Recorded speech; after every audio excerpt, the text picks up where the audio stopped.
আসসালামু আলাইকুম। চারজন খলিফা শ্রেষ্ঠ হিসেবে ইসলামে গণ্য হয়েছিলেন।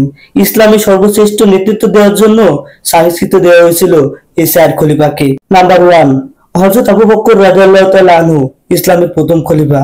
নবী মুহাম্মদ রাসূলুল্লাহ সাল্লাল্লাহু আলাইহি সাল্লামের মৃত্যুর পর খিলাফতের দায়িত্ব গ্রহণ করেছিলেন তিনি।